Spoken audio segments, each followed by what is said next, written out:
A hospital plunged into darkness, monitors shut down, life alarms ceasing, nurses rushing with cell phone flashlights as they tried to revive critically ill patients. But it wasn't an earthquake, it wasn't a bombing, it was a click. An invisible code crossed borders, infected networks, wiped out entire systems, and, in the midst of it all, real lives were lost. You didn't see this war on the news. It has no tanks or soldiers. It's happening silently, inside cables, satellites, servers, and the first major victim was Ukraine. December 2015, midwinter, temperatures below freezing. Suddenly, half the country plunged into darkness. Hundreds of thousands of homes lost power. Refrigerators stopped working. Heaters turned off. But what truly shocked the world wasn't the blackout hit, was the discovery that it had been caused by hackers, war hackers. Experts confirmed it. The malware was called Black Energy, and it was much more than a common virus. It was designed, with surgical precision, to sabotage the country's electrical system. But why? And at whose command?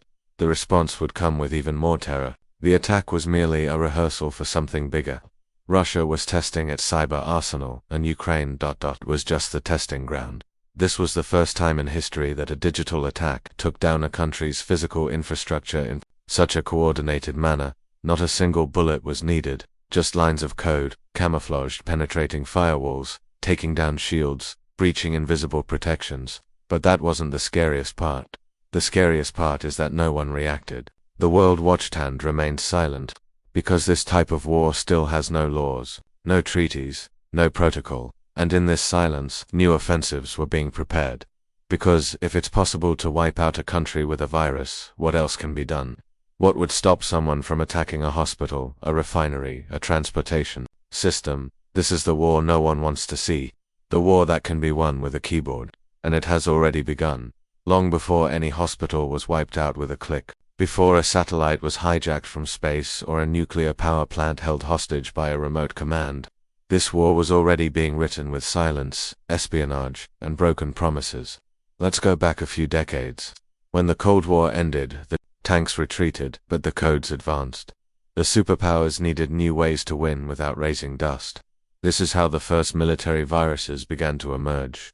Not to steal data, but to sabotage, manipulate, and dominate without leaving a trace. The digital face of war. One of the first cries of this new conflict was whispered in Iran. 2010, a virus called Stuxnet appeared. Single-handedly, it infected nuclear centrifuges in the Iranian program and made them spin at seemingly normal speeds. Until they broke, no missiles were launched, no soldiers crossed borders, but the effect was devastating.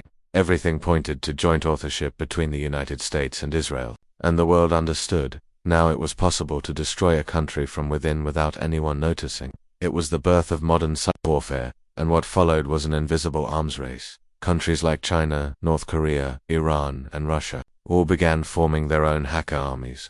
Brilliant young people, trained not to kill with bullets, but with commandos. Meanwhile, technology companies became the scene of espionage. Water, energy, healthcare, and transportation systems, everything became connected. And where there's connection, there's vulnerability. War, which once required weapons and soldiers, now required only an open router, a clicked email, a line of malicious code. And worst of all, governments pretended not to see, because while they attacked, they were also being attacked. It was a silent and cowardly war where everyone knew what was happening, but no one wanted to be the first to admit it. And then digital mercenaries emerged. Hackers paid not by ideologies, but by contracts. Many of them didn't even know who they were working for. Private companies, covert governments, digital terrorist groups, they all used the same means, the same channels, the same language, and the question began to echo behind the scenes of global intelligence. Who is in control of all this? Who can prevent a new catastrophe? The answer, to this day, is a huge void, because in this war, even allies distrust each other. And meanwhile, chaos unfolds. If this dive into the underworld of war hackers has raised alarm bells within you, you're in the right place. Here, each video exposes what most of the world prefers to pretend doesn't exist. Leave your like now, it shows you want more unfiltered truths. Comment on what details scared you most in this chapter. Your voice will help guide the next targets of our investigation. Subscribe and activate the bell. Future episodes will reveal even darker schemes, and you won't Want to find out too late? Share this video with anyone who relies on cables, screens, and weak passwords. Understanding this war is the first step to avoiding becoming a hostage. The ventilator siren wailed through the narrow corridor of Düsseldorf University Hospital on September 11, 2020. The power went out, the generators failed, the software controlling the ICU had been poisoned by ransomware demanding a ransom in Bitcoin. A critically ill patient had to be transported 30 kilometers. She didn't arrive alive. It was the first death officially linked to a hospital cyberattack. Nothing exploded. Lines of code, scrambled protocols, jammed infusion pumps, and shut down CT scanners. It all began with an innocent email, opened on a calm afternoon. Hours later, doctors experienced the same anguish as a bombing, deciding who could wait and who needed to be rushed in the dark. Can you imagine ripping someone's lifeline to put them in an ambulance without knowing if there would be oxygen on the other side? This is the face of modern warfare. It kills without the smell of gunpowder, but with the same coldness. Across the Atlantic, in May 2021, the Colonial Pipeline, the artery that carries 45% of the US East Coast's fuel, suddenly stopped. Thousands of gas stations ran dry, lines snaked along roads, and planes waited for kerosene on the tarmac. The reason? DarkSide, a group operating from Russia, encrypted servers and demanded $4.4 million. All it took was a system shutdown as a precaution for half a country to shut down. Cars fought for gasoline, hospitals rationed generators, and the price of a barrel of oil rose within hours. It was all orchestrated in some basement, monitors on, people in. If hackers can turn traffic into chaos and trigger inflation with a single blow, what chance does a small town whose power grid has been running Windows 7 unpatched since 2015 have? Meanwhile, companies around the world are still counting losses. From NotPetya launched against Ukraine in 2017 and spread like a toxin on the wind. Within hours, ports shut down, chocolate factories in the US shut down ovens, and Maersk cancelled thousands of containers. Anyone who wasn't targeted became collateral damage. The global bill surpassed $10 billion, according to the US government. To this day, compensation is being paid for contracts broken that week in July. It was the largest financial catastrophe ever caused by malicious software. Once again, not a single shot was fired. If code designed to harm an enemy harms the planet, how can we distinguish between civilians and combatants? Where are the boundaries in a field where a click crosses oceans at the speed of light? The impacts aren't limited to headlines. In a Florida village in 2021, a hacker broke into a water station and multiplied the sodium hydroxide that would be released into the network 100-fold. An operator saw the cursor move on its own and reversed it in time. Minutes were enough to corrode pipes and poison residents.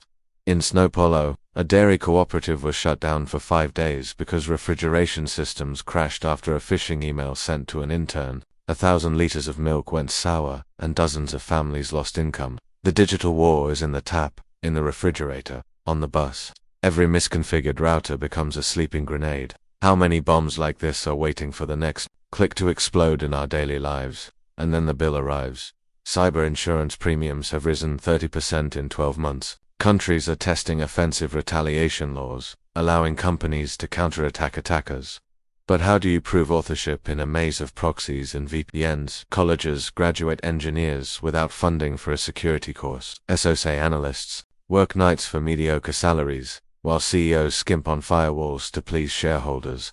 This imbalance is the oxygen of the next tragedy. When a hospital, a power plant, or a control tower collapses, there will be no credit line to buy lives. Will we need more bodies to understand that cybersecurity has gone from a spreadsheet to public health? Take a deep breath and look around you. Smart light bulbs, Wi-Fi locks, cars that receive updates over the air. Every comfort is also a half-open door. If someone decides to attack your city tomorrow, they might not start at the airport, but at the traffic light on the corner, the ambulance app, the insulin dispenser at the pharmacy. Are we ready to wake up in an offline country? And if not, who guarantees this protection? In the next section, we'll look at tomorrow's scenarios, where a commando shoots down planes, sinks ships, and pits nations against each other before they even recognize the real enemy. Are you prepared to face the abyss? Close your eyes and imagine a commercial airliner crossing the Atlantic in a peaceful early morning. Inside, 240 people sleep, lulled by the steady hum of its engines. On the ground, a 19-year-old tests an exploit he found on an underground forum. He injects code into the satellite that transmits the GPS signal to the aircraft. The cockpit receives false coordinates for 23 seconds, enough time to disguise the altitude, confuse the autopilot, and trigger stall alarms. The captain takes over manually, restores the route, but no one understands the reason for the sudden deviation. Technicians will investigate for months and blame solar interference. Now replace the plane with thousands of logistics drones, oil tankers navigating polarized routes, satellite-guided military convoys. A 23-second error doesn't just cause alarm, it triggers a chain of accidents, diplomatic crises, and panics stock markets. If today there are already reports of spoofing in Baltic and Black Sea ports, what's to stop the nocturnal stagnation from becoming headline news about a global tragedy tomorrow? The backbone of our civilization rests on programmable logic controllers, PLCs born when security was a priority and memory was expensive. Their metal boxes hanging in factories, power plants, ports, and water stations, sometimes with the password admin123. CISA researchers have shown that with $80 worth of Arduino boards, anyone can replicate sensor signals and fool the power plant, causing turbines to run without cooling water or valves to open beyond their limits.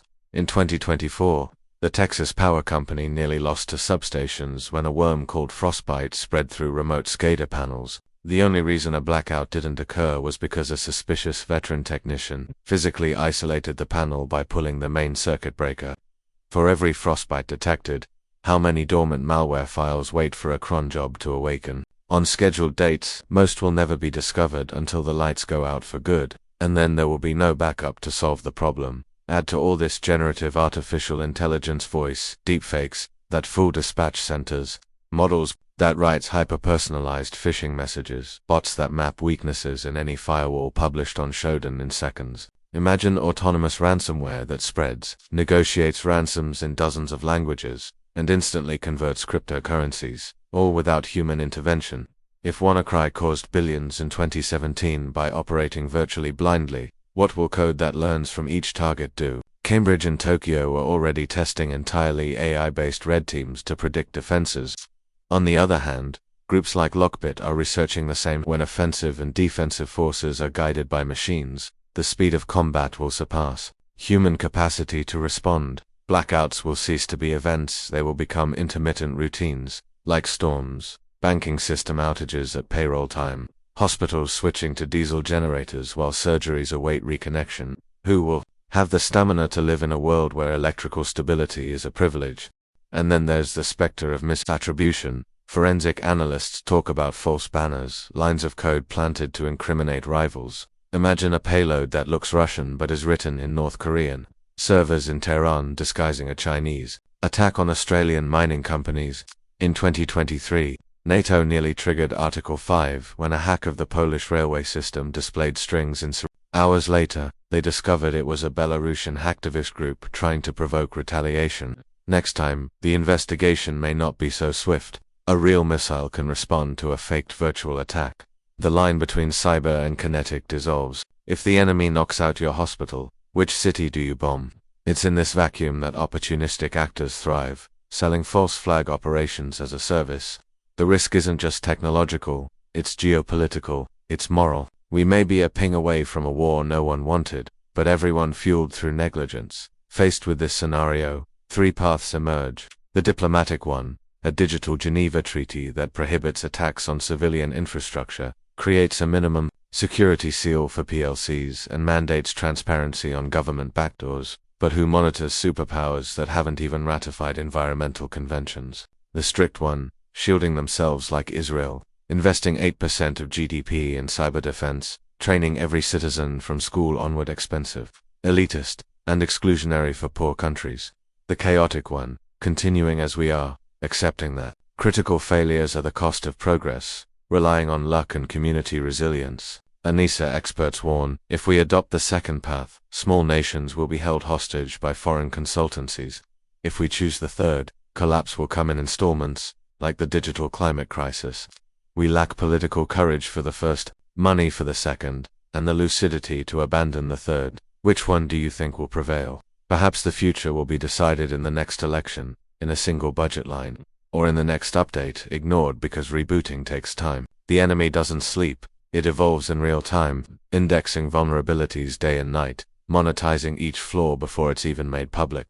Meanwhile, we continue exchanging selfies on insecure networks, installing flashlight apps that request access to contacts, plugging promotional USB drives into office laptops. If one day we wake up without power, internet or banking, they'll remember these routine choices. And when the headlines ask, how did we let it come to this? The answer will be uncomfortable. Every click, every shortcut, every firewall economy built the time bomb. In the next section, we'll tear the final veil. Who profits from this silent chaos? Who sells protection?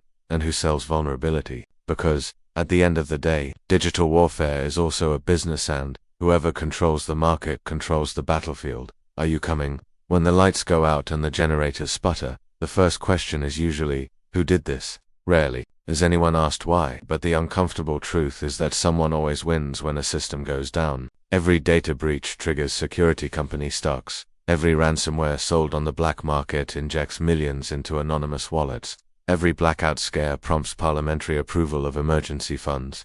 The minute a substation explodes into flames, consultants appear offering mitigation solutions at wartime prices. Brokerages encourage the purchase of energy derivatives. Opportunistic funds bet on rising oil prices. This machine revolves around real suffering, but it is driven by spectacular profits. And, like any profitable industry, it attracts new players.